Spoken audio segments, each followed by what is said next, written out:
ಸರ್ಕಾರಿ ವಾಹನವನ್ನ ಹೆಂಗೂ ಬಳಸ್ಕೊಳ್ಬಹುದಾ ಸರ್? ಶಾಸಕರ ಕಾರ್ನಲ್ಲಿ ಪುತ್ರಿಯ ಜಾಲಿ ಜಾಲಿ ರೌಂಡ್ಸ್.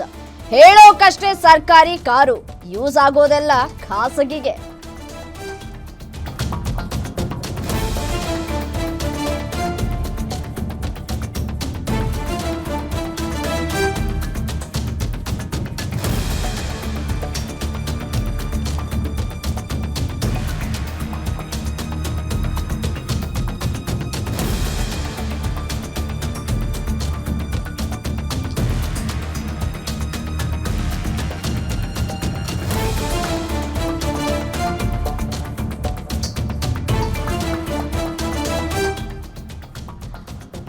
ಶಾಸಕರ ಕಾರಿನಲ್ಲಿ ಪುತ್ರಿಯ ಜಾಲಿ ಜಾಲಿ ರೌಂಡ್ಸ್ಗಳು.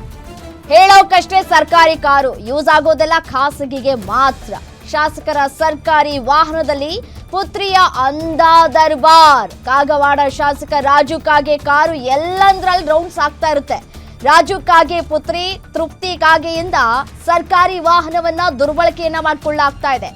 ಯಾರ್ದೋ ದುಡ್ಡು ಎಲ್ಲ ಮುಂದೆ ಜಾತ್ರೆ ಶಾಸಕರು ಮಾಡಿದ್ರಾ? ಅಲ್ಲ, ಮಾಡ್ತಾ ಇದ್ದಾರೆ.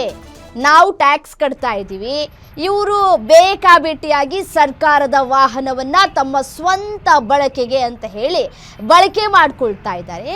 ನಾನು ಶಾಸಕರ ಮಗಳು, ನನ್ಯಾರು ಕೇಳ್ತಾರೆ ಅನ್ನುವಂತಹ ಮಟ್ಟಿಗೆ ತಂದಿಟ್ಬಿಟ್ಟಿದ್ದಾರೆ. ಇತ್ತೀಚಿನ ದಿನಗಳಲ್ಲಿ ಈ ರೀತಿಯಾದಂತಹ ಪ್ರಕರಣಗಳು ಪದೇ ಪದೇ ಆಗ್ತಾನೆ ಇದೆ. ನಾವು ಕೂಡ ಸಾರ್ವಜನಿಕರ ಗಮನಕ್ಕೆ ತೆಗೆದುಕೊಂಡು ಬರುವಂತಹ ಕೆಲಸಗಳನ್ನು ಕೂಡ ಮಾಡ್ಕೊಳ್ತಾನೆ ಬಂದಿದ್ದೇವೆ ನೋಡಿ.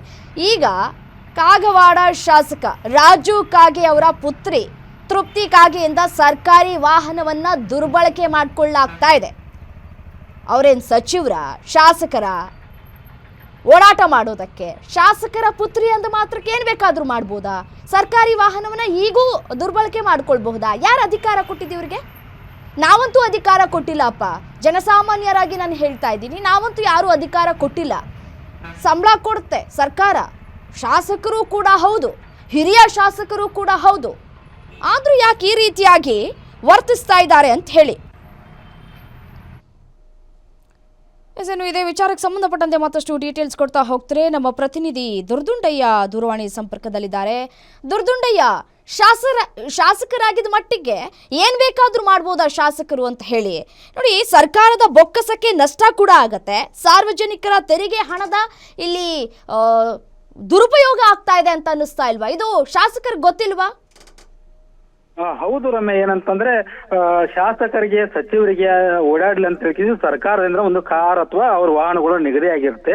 ಆದ್ರೆ ತಮ್ಮ ವೈಯಕ್ತಿಕ ಕೆಲಸ ಕಾರ್ಯಗಳಿಗೆ ಅಥವಾ ಕುಟುಂಬಕ್ಕಾಗಿ ಯಾವುದೇ ಆ ಸರ್ಕಾರಿ ವಾಹನವನ್ನು ಬಳಕೆ ಮಾಡ್ಕೊಳ್ಬಾರ್ದು. ಅದು ಕಾನೂನಿನ ಪ್ರಕಾರ ತಪ್ಪು, ಅದು ದುರ್ಬಳಕೆ. ಆದ್ರೆ ಈ ಬೆಳಗಾವಿ ಜಿಲ್ಲೆಯ ಕಾಗವಾಡ ತಾಲೂಕಿನ ಶಾಸಕರಾಗಿರುವಂತ ರಾಜು ಕಾಗೆ ಜೊತೆಗೆ ಶಾಸಕರು ಕೂಡ ಜೊತೆಗೆ NWKRTC ಅಂದ್ರೆ ವಾಯವ್ಯ ಕರ್ನಾಟಕ ರಸ್ತೆ ಸಾರಿಗೆ ನಿಗಮದ ಅಧ್ಯಕ್ಷರು ಕೂಡ ರಾಜು ಕಾಗೆ ಇದ್ದಾರೆ. ಅವರ ವಾಹನ ನಿನ್ನೆ ಚಿಕ್ಕೋಡಿ ಪಟ್ಟಣದಲ್ಲಿ ಸಂಚರಿಸ್ತಾ ಇದ್ದಾರೆ. ಅದರಲ್ಲಿ ರಾಜು ಕಾಗೆ ಅವರ ಮಗಳು ತೃಪ್ತಿ ಕಾಗೆ ಅವರು ಕೂಡ ಅದೇ ವಾಹನದಲ್ಲಿ ಜಾಲಿ ಜಾಲಿ ಅಂತ ಹೇಳಿ ಒಂದು ರೈಡ್ ಕೂಡ ಮಾಡ್ತಾ ಇದ್ದಾರೆ. ಅದನ್ನೇ ಪ್ರಶ್ನೆ ಮಾಡಿರ್ತಕ್ಕಂಥ ಕಾಗೆ ಅವರಿಗೂ ಕೂಡ ಕೇಳಿದ್ರೆ, ಇಲ್ಲ ನಾವು ಬೆಂಗಳೂರಿನಿಂದ ಬರ್ತಾ ಇದ್ವಿ, ನನ್ನನ್ನು ಕರೆಯಲಿಕ್ಕೆ ಅದು ಬೆಳಗಾವಿಗೆ ಬರ್ತಾ ಇತ್ತು, ಆದ್ದರಿಂದ ನನ್ನ ಮಗಳು ಆ ಕಾರಿನಲ್ಲಿ ಬಂದಿದ್ದಾಳೆ, ಹೊರತಾಗಿ ಯಾವುದೇ ರೀತಿಯಾಗಿ ದುರುಪಯೋಗ ಮಾಡಿಕೊಂಡಿಲ್ಲ ಅಂತ ಹೇಳ್ತಾರೆ. ಆದ್ರೆ ಸರ್ಕಾರಿ ವಾಹನದಲ್ಲಿ ತಮ್ಮ ಮಗಳು, ತಮ್ಮ ಕುಟುಂಬದವರು ಹೇಗೆ ಅಡ್ಡಾಡಲಿಕ್ಕೆ ಸಾಧ್ಯ? ಅದರ ಜೊತೆಗೆ ಅದು ಬೆಳಗಾವಿಗೆ ಹೊರಟಿರ್ಲಿಲ್ಲ. ಅದು ಕಾರು ಕೂಡ ಏನಂತಂದ್ರೆ ಅದು ನಿಪ್ಪಾಣಿ ಕಡೆಗೆ ಹೊಂಟಿತ್ತು.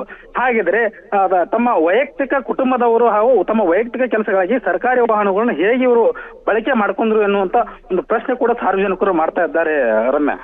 ನೋಡಿ, ಇದು ಕ್ರಿಮಿನಲ್ ಅಥವಾ ಸಿವಿಲ್ ಮೊಕದ್ದಮೆಯನ್ನು ಕೂಡ ಹೂಡಬಹುದಲ್ವಾ ಇವರ ವಿರುದ್ಧ ಅಂತ ಹೇಳಿ? ಯಾಕೆಂದ್ರೆ ನೀವು ಹೇಳೋ ಪ್ರಕಾರ ಅಥವಾ ಈ ಕಾಗೆ ಅವರು ಹೇಳೋ ಪ್ರಕಾರ ನೋಡೋದಾದ್ರೆ ನಮ್ಮನ್ನು ಪಿಕ್ ಮಾಡ್ಕೊಳ್ಳೋಕೆ ಬರ್ತಾ ಇದ್ರು ಅಂತ ಹೇಳ್ತಾ ಇದ್ದಾರೆ. ಪಿಕ್ ಮಾಡ್ಕೊಳ್ಳೋದಾದ್ರೆ ಖಾಲಿ ಗಾಡಿ ಹೋಗ್ಬೇಕು, ಮಗಳು ಯಾಕೆ ಪ್ರಯಾಣ ಬೆಳೆಸ್ಬೇಕು? ಅವ್ರ ಸ್ವಂತ ಕಾರ್ ಇರುತ್ತೆ, ಅದನ್ನ ಉಪಯೋಗ ಮಾಡ್ಬೋದಲ್ವಾ? ಹೌದು, ಅದೇ ಪ್ರಶ್ನೆಯನ್ನು ಕೂಡ ಮಾಡಿದಾಗ ಅವ್ರು ಹೇಳ್ತಾರೋ ಇಲ್ಲ ಅದು ಬೆಳಗಾವಿಗೆ ಬರ್ತಾತ್ತು, ಹಾಗೆ ಮಗಳು ಕೂಡ ಬೆಳಗಾವಿಗೆ ಬರ್ತಾ ಇದ್ರು, ಆದ್ರಿಂದ ಏನೋ ಆ ಕಾರಿನಲ್ಲಿ ಮಗಳು ಬಂದಿರಬಹುದು, ಆದ್ರೆ ಯಾವುದೇ ರೀತಿಯಾಗಿ ದುರ್ಬಳಕೆ ನಾವು ಮಾಡ್ಕೊಂಡಿಲ್ಲ ಅನ್ನುವಂತ ಮಾತನ್ನು ಕೂಡ ಹೇಳ್ತಾರೆ. ಆದ್ರೆ ಒಬ್ಬರ ಹಿರಿಯ ಶಾಸಕರಿಗೆ ಗೊತ್ತಿರುವಂತ ವಿಷಯ ಇದು.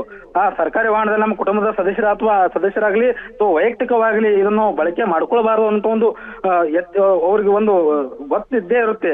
ಆದ್ರೂ ಕೂಡ ಹೇಗೆ ಇವರು ತಮ್ಮ ಮಗಳನ್ನು ಆ ಕಾರಿನಲ್ಲಿ ಒಂದು ಕುಳಿತುಕೊಂಡು ಒಂದು ಹೋಗೋದಕ್ಕೆ ಪರ್ಮಿಷನ್ ಕೊಟ್ಟರು ಅನ್ನೋಂತ ಒಂದು ಪ್ರಶ್ನೆ ಸಾರ್ವಜನಿಕರಿಗೆ ಕಾಡ್ತಾ ಇರೋದು. ರಮ್ಯಾ, ಥ್ಯಾಂಕ್ ಯು ತಮ್ಮ ಮಾಹಿತಿಗೆ.